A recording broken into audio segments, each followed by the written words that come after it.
اور جو تندرست ہیں جن کو یہ مسئلہ نہیں ہے وہ تو اللہ کا کرم شکر ادا کریں کہ ان کو یہ مسئلہ نہیں ہے. باقی ہم جیسے بچوں کے لیے وہ اپنا خون جو ہے وہ بلڈ ڈونیٹ کریں تاکہ ہم جیسے بچوں کی یہ مدد ہو سکے. جی عمر کیا کہنا چاہو گے آپ, کچھ میسج دینا چاہو گے لوگوں کو؟ جو اپنا خون دے سکتا ہے, جس میں کیپیسٹی ہے خون اپنا ڈونیٹ کرنے کی, وہ زیادہ سے زیادہ خون ڈونیٹ کرے اور اس ادارے کے ساتھ زیادہ سے زیادہ تعاون کرے تاکہ ہمیں اس سے مدد ملتی ہے. چلیں بہت شکریہ جی. اللہ تعالیٰ سے دعا ہے کہ رمضان کے اس بابرکت مہینے میں کہ اللہ تعالیٰ آپ کی جو بیماری کا جو سلسلہ ہے اس کو کوئی ایسا طریقہ نکل آئے, کوئی ایسی شفا نکل آئے کہ آپ لوگ ماشاءاللہ بالکل ٹھیک ہو جائیں.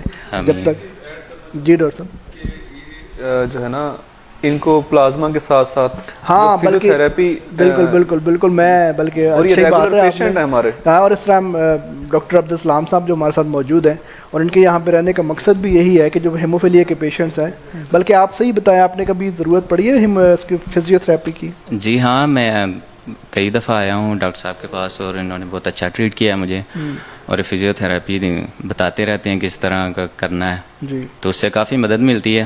میں تقریباً جب پہلے آیا تھا 4-5 دن پہلے تو تب تو مجھ سے چلا بھی نہیں تھا جا رہا, صحیح, لیکن ڈاکٹر صاحب نے ٹریٹ کیا اور الحمدللہ میں اپنے پیروں پہ چل کے یہاں تک آیا ہوں.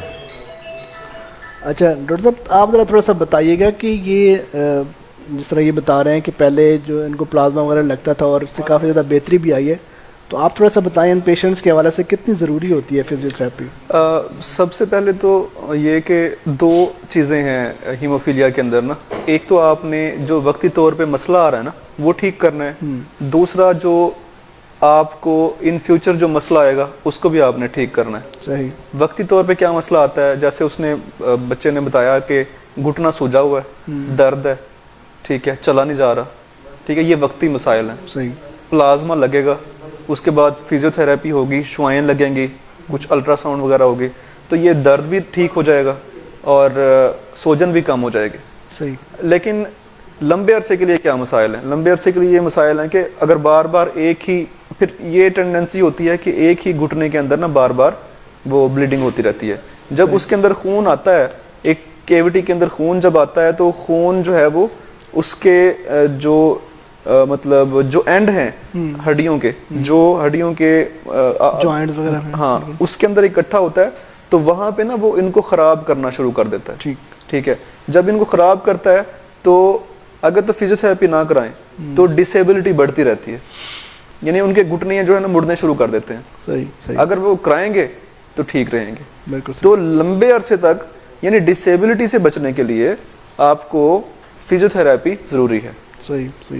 اور بالکل ماشاءاللہ آپ کے آنے کا مقصد بھی میرا خیال ہے یہاں پہ یہی ہے کہ جو ان بچوں کو جو ہے بڑی اچھی طریقے سے. لیکن میں پیشنٹس کو بھی یہ کہنا چاہوں گا, پیشنٹس جو ہے نا وہ ایک لفظ ہوتا ہے کمپلائنس, کہ وہ پلازما لگوا کے اور وہ سوچتے ہیں بس چلے جائیں نا ہم, تو وہ فزیو تھراپی کرواتے ہی نہیں ہیں. حالانکہ باہر یہ سیشن جو ہے نا وہ 1500 کا 2000 کا ایک سیشن ہوتا ہے, اور یہاں تو ہم ان کو بڑے اچھے طریقے سے مطلب ٹریٹ بھی کرتے ہیں اور بڑا اچھا ہمارا ان کے ساتھ رویہ ہوتا ہے. باہر اگر کہیں جائیں گے تو وہاں پہ رش بھی ہوگا اور پتہ نہیں وہ کس طریقے سے ان کے ساتھ بیہیو کریں گے, اور ان کو وہ ہاتھ بھی لگاتے ہیں کہ نہیں لگاتے یہ ان پہ ڈیپینڈ کرتا ہے, کیونکہ ان کے ایکسرسائز کرانا بڑا مشکل کام ہوتا ہے, کیونکہ بلیڈنگ وغیرہ کا پرابلم, بلیڈنگ بڑھ سکتی ہے, دوبارہ بلیڈنگ بھی ہو سکتی ہے. تو ان ساری چیزوں میں ان کو ڈسیبلٹی سے بھی بچانا ہے اور جو فزیو تھراپی سے جو نقصان ہو سکتا ہے اس سے بھی بچانا ہے. بالکل صحیح. اچھا ڈاکٹر صاحب ابھی آج کے جو ٹاپک ہے اس کی طرف ہم چلتے ہیں. روزے میں اکثر جو ہے وہ مجھے تو ہے, اگر میں اپنی بات کروں تو سحری کے بعد جو ہے جب نماز بڑی مشکل سے آ کے پڑھ کے تو پھر وہ جب سوئے تو پھر اٹھا نہیں جاتا, یعنی کہ اس طرح کی نیند آتی ہے. تو آپ ذرا بتائیے گا کہ روزے سے نیند کا کیا تعلق ہے اور کیا ایفیکٹس ہوتے ہیں؟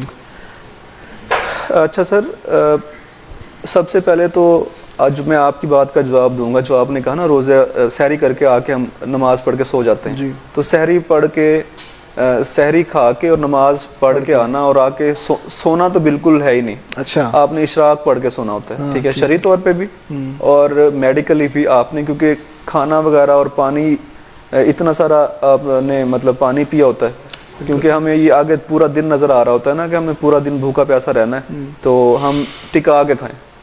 تو اتنا سارا کھانا کھانے کے بعد آپ سو جائیں تو وہ پھر آپ کو ایک تو آپ کمفرٹیبل نہیں رہتے, ٹھیک ہے, ایسیڈیٹی ہوتی رہتی ہے, ریگرجیٹیشن, ٹھیک ہے, جس کو آپ مطلب یہ جو نہیں, وہ نماز کے لیے جب ہم جاتے ہیں تو بڑا ذرا مسجد دور ہے, تو وہ واپسی آتے ہوئے تھوڑے سے واک شاک بھی ہو جاتی ہے, اس سے فرق پڑتا ہے؟ ظاہر ہے وہ تھوڑا سا بات کر کے فرق تو پڑتا ہے, لیکن آپ کو شرعی طور پہ منع ہے کہ آپ نے فجر کے بعد سونا نہیں ہے, اشراق پڑھ کے, ہاں اشراق پڑھ کے سونا. ٹھیک ہے, ٹھیک. تو دوسرا ہم بات کریں گے وہ پیشنٹس جن کو نیند کی بیماریاں ہیں, مطلب یعنی بے خوابی کی بیماری, ٹھیک ہے, اور نیند کے دوران ایک بیماری ہوتی ہے اس کو آپ کہتے ہیں ریسٹ لیس لیگ سنڈروم, یعنی ٹانگوں کے اندر بے چینی ہوتی ہے, ٹانگیں اٹھا اٹھا کے مارتے ہیں اور وہ مطلب بے چینی ہو رہی ہوتی ہے. صحیح ہے, صحیح ہے, ٹھیک ہے.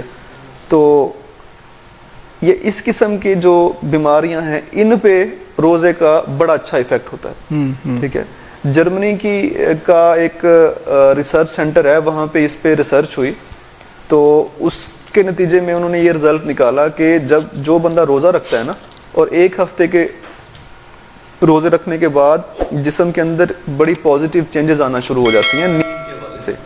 اچھا, کیا چینجز آتی ہیں؟ ایک تو جو نیند کی نا 2 ویریبل کہہ لیں, 2 چیزیں ہوتی ہیں, ایک تو اس کی کوانٹٹی, ایک اس کی کوالٹی.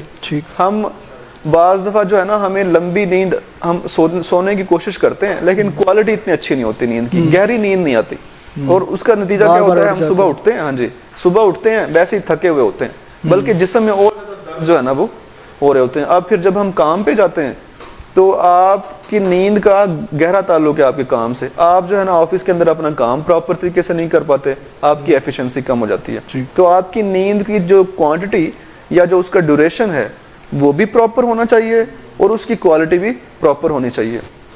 تو جو میں جرمنی کی ریسرچ کا میں جو ذکر کر رہا ہوں, اس کا میں انہوں نے یہ رزلٹ نکالا کہ روزہ رکھنے کی وجہ سے جو ایک تو آپ کی نیند کی کوالٹی بہتر ہوتی ہے, یعنی آپ جتنی دیر بھی سوتے ہیں نا وہ اچھی طرح آپ سوتے ہیں.